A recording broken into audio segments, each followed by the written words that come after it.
Sandy Walsh ke Twente atau ke klub Asia? Bocoran satu calon pemain abroad yang dipuji agen Paulo Dybala. PSM ternyata masih tunggak gaji pemain. Premier League akan tindak selebrasi yang bersifat mengejek. UEFA akan hapus babak extra time di babak knockout UCL. Halo football lovers, jangan lupa subscribe dan nyalakan lonceng notifikasi untuk terus mendapatkan berita seputar dunia sepak bola terbaru spesial untuk Anda. Klik link di deskripsi untuk pre-order ya.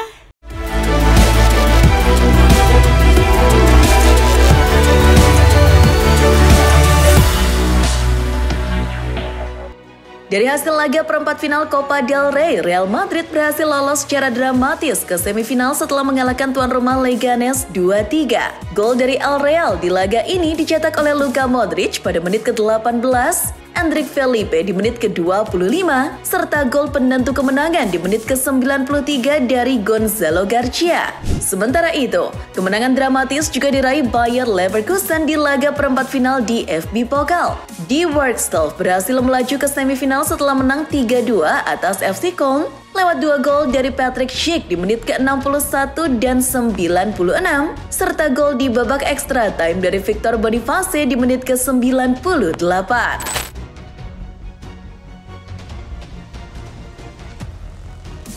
Dari babak perempat final Coppa Italia, AC Milan dengan beberapa pemain barunya berhasil melangkah ke semifinal setelah menundukkan tamunya AS Roma 3-1. Gol dari Rossoneri di laga ini dipersembahkan oleh brace dari Tammy Abraham di menit ke-17 dan 43, serta gol dari Joe Felix pada menit ke-70.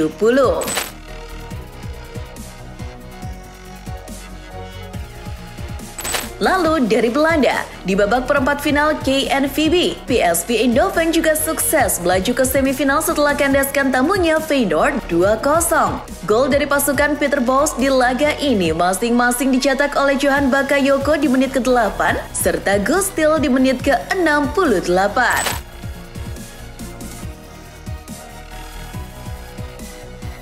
Beralih ke hasil dari semifinal Carabao Cup di leg kedua, di St. James Park, Newcastle berhasil mengalahkan Arsenal dengan skor 2-0. Gol dari Jacob Murphy di menit ke-20 dan Anthony Gordon di menit ke-52 membuat agregat skor menjadi 4-0 untuk The Magpies. Dengan hasil ini, pasukan Eddie Howe berhak lolos ke final dan akan menantang pemenang laga Liverpool versus Spurs. Selain kekalahan dengan agregat telak, Arsenal juga mendapatkan pukulan telak setelah salah satu penyerang sayap mereka, Gabriel Martinelli, mengalami cedera. Gol melaporkan bahwa pemain asal Brazil itu akan absen cukup lama karena mengalami cedera hamstring saat ditarik keluar di menit ke-37 saat melawan Newcastle. Kehilangan Martinelli menambah daftar panjang cedera penyerang Arsenal. Ditambah lagi, The Gunners tidak membeli satupun penyerang di bursa transfer Januari ini. Beralih ke kabar dari Manchester United yang mengeluarkan misi baru yang disebut Misi 21. Dilansir dari The Sun, misi ini dibuat oleh Direktur Olahraga Ineos, Sir Dave Brailsford, yang bertujuan untuk membawa Red Devils segera meraih gelar Liga Inggris ke-21 mereka. Dengan langkah-langkah konkret yang dilakukan mulai sekarang, misi ini disebut oleh Brailsford masih sejalan dengan proyek 150 tahun MU yang sebelumnya telah dicanangkan oleh Omar Berrada.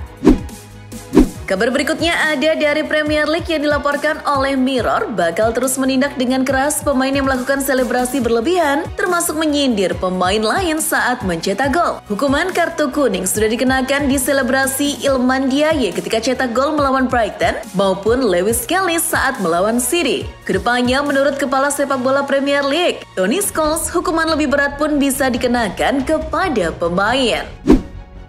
Masih kabar soal peraturan, The Guardian melaporkan bahwa UEFA kini sedang berdiskusi untuk mempertimbangkan agar babak extra time dihapuskan di babak knockout UCL. Rancangan kebijakan tersebut kini masih digodok oleh Komite Eksekutif UEFA. Tujuannya adalah untuk mengurangi beban menit bermain bagi para pemain. Jika laga berakhir imbang, maka akan langsung dilakukan adu penalti. Hal ini juga sejalan dengan tuntutan serikat pemain yang meminta keringanan menit bermain.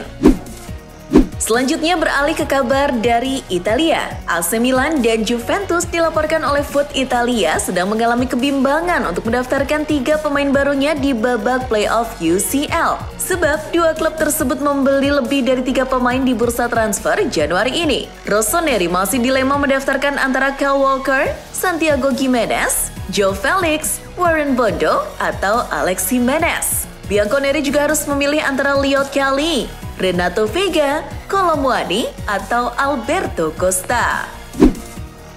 Dari Italia kita beralih ke Spanyol. Ada kabar dari Barcelona yang baru saja mendapatkan sponsor baru yakni Panasonic.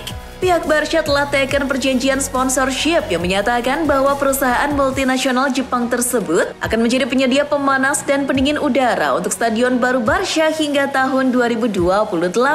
Meski tidak disebutkan nilai nominal kerjasamanya, namun hal ini dianggap sebagai langkah bisnis yang tepat untuk menjangkau bisnis global Barca di Asia. Sementara itu dari kabar lainnya, Atletico Madrid tengah melancarkan cyber kepada calon lawannya di La Liga hari Sabtu besok, Real Madrid. Gol melaporkan bahwa Los Colchoneros telah mengecek rivalnya tersebut soal keluhan berlebihan tentang wasit. Di akun X-nya, Atletico Madrid membagikan tutorial persiapan menghadapi El Real seperti format petunjuk pemakaian barang. Di akhir petunjuk tersebut, Los Rojiblancos mengecek Los Blancos dengan kalimat, "Jangan lupa gunakan TV Anda untuk menekan wasit."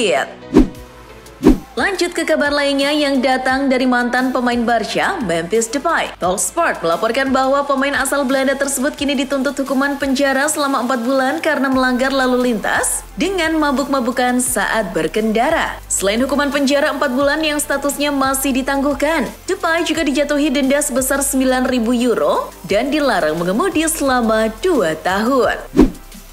Beralih ke kabar dari pemain keturunan Indonesia, yakni Cyrus Margono. Pemain kelahiran Amerika Serikat itu dilaporkan telah mendapat klub baru yakni klub Liga Kosovo, KF Duktakcini. For your information aja nih football lovers. Sejak dilepas oleh Panathinaikos Juli 2024 lalu, kiper berusia 23 tahun itu belum lagi mendapatkan klub. Cyrus Margono berharap ini adalah langkah barunya untuk mengejar menit bermain agar bisa unjuk gigi bahwa dirinya pantas mendapatkan panggilan timnas Indonesia.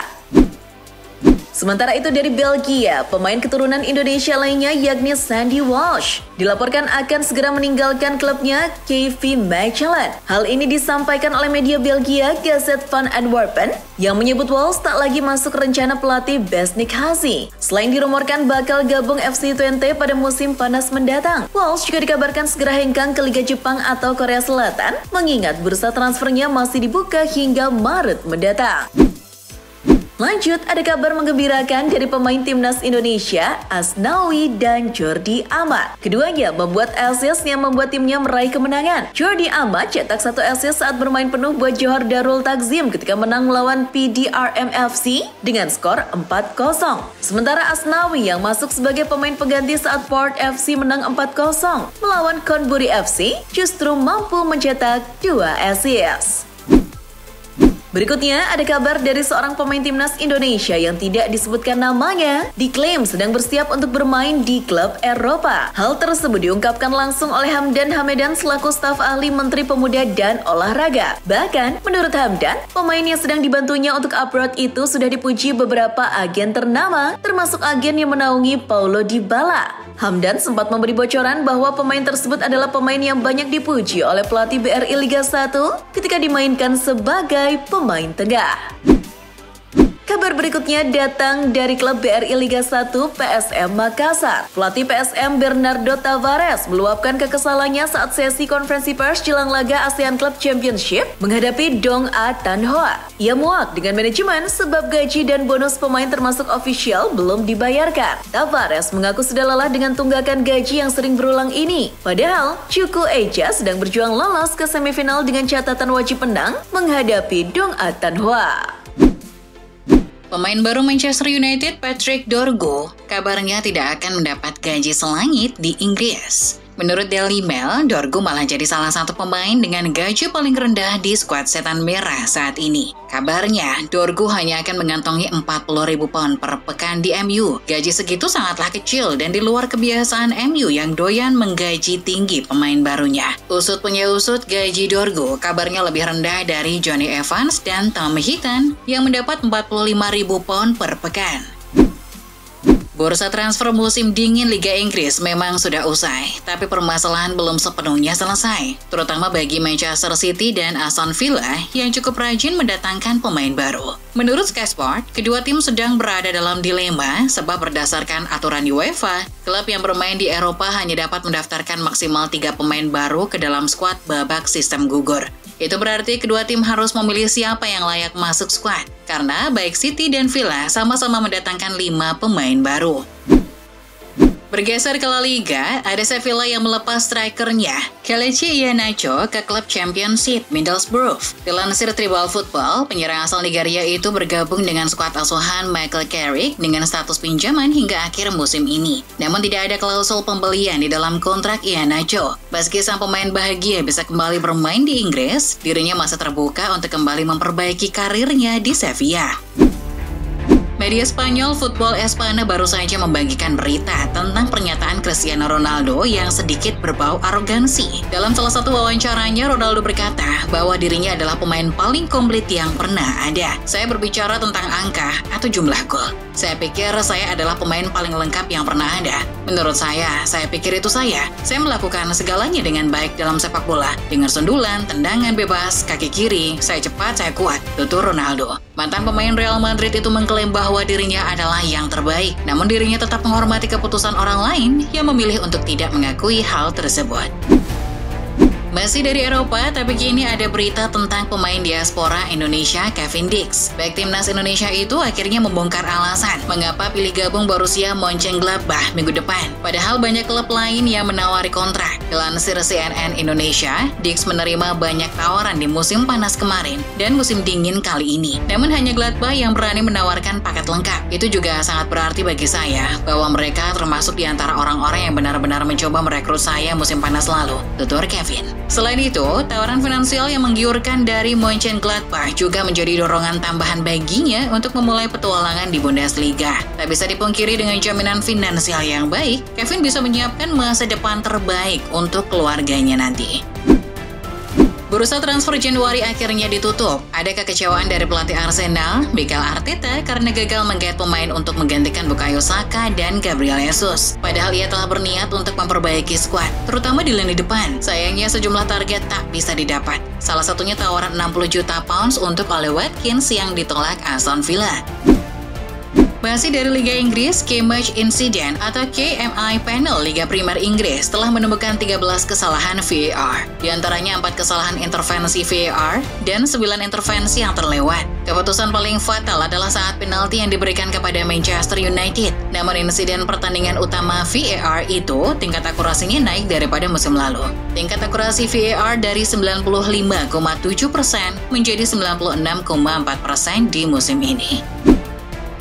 Beralih ke La Liga, pemain Atletico Madrid Robin Lenormand menilai hukuman 5 kartu kuning terlalu berat. Sang pemain dinyatakan harus absen di laga melawan Real Madrid di Santiago Bernabeu pekan ini setelah menerima kartu kuning kelimanya di laga melawan Mallorca di jornada sebelumnya. Oleh karena itu kekuatan Atletico Madrid akan berkurang. Namun mengutip FotMob, Norman percaya rekan-rekan setimnya bisa mengatasi perlawanan Los Blancos demi memperbesar peluang mendapatkan gelar La Liga. Dari kabar di tanah air, Persib Bandung dinyatakan kalah oleh Pengadilan Arbitrase Olahraga atau CAS terkait kasus pemutusan kontrak Luis Milla. Sebelumnya Milla yang mengundurkan diri karena masalah keluarga memicu ketegangan antara dirinya dan manajemen Persib. Dilansir Jawa Post, Paung Bandung membawa masalah ini ke CAS setelah tidak ada kesepakatan soal pemutusan kontrak yang dianggap belum selesai. Hasilnya CAS memenangkan Luis Milla dan Persib membayar uang kompensasi pada ex pelatih timnas Indonesia itu sebesar 300 juta rupiah. Dari ajang Piala Asia U20 yang akan berlangsung sebentar lagi, pelatih Timnas Indonesia U20 Indra Syafri mengatakan optimis akan meraih hasil maksimal. Kendati lawan-lawan yang akan dihadapi cenderung sulit, Indonesia bergabung di grup C dan akan menghadapi Uzbekistan, Iran, dan Yaman. Pertandingan akan dimulai pada 12 Februari 2025 di China.